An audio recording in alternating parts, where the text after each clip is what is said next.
নমস্কার বন্ধুরা, আজ বানাবো আমি ইঠে মাছের তরকারি। তাহলে তোমরা দেখতে থাকো। উপকরণে রয়েছে ইঠে মাছ, তেল, গরম মশলা গুঁড়ো, হলুদ, লবণ, জিরে গুঁড়ো, ধনে গুঁড়ো, গোটা জিরে, তেজপাতা, শুকনো লঙ্কা, ডুমো করে কেটে রাখা আলু, পেঁয়াজ কুচি, আদা কুচি, লঙ্কা, রসুন, একটা ছোট টমেটো। আদা, রসুন, লঙ্কাগুলোকে মিক্সিতে ভালো করে পেস্ট করে নেব।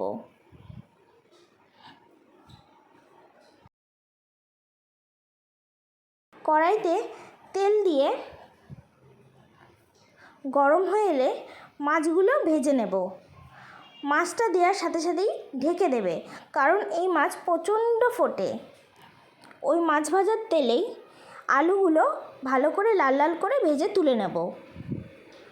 ওই তেলেই গোটা জিরে, তেজপাতা, শুকনো লঙ্কা ফোড়নে দিয়ে কুচি করে কেটে রাখা পেঁয়াজ আর টমেটো কুচি দিয়ে দিলাম 1 চামচ মতো লবণ।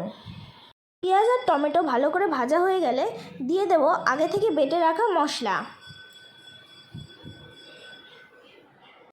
দিয়ে দিলাম 1 চামচ ধনে গুঁড়ো আর 1 চামচ জিরে গুঁড়ো।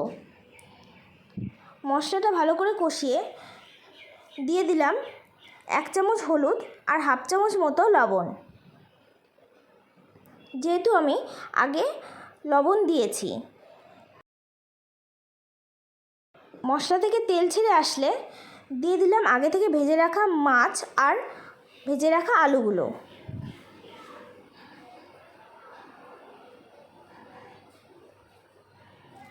ভালো করে নাড়িয়ে কিছুক্ষণ কষিয়ে দিয়ে দেব পরিমাণ মতো গরম জল। ঢাকা দিয়ে দেব 15-20 মিনিটের জন্য।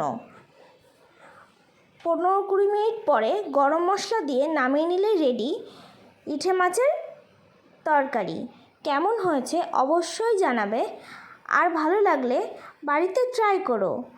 আমার চ্যানেলটিকে লাইক, কমেন্ট, শেয়ার এবং সাবস্ক্রাইব করে দিও।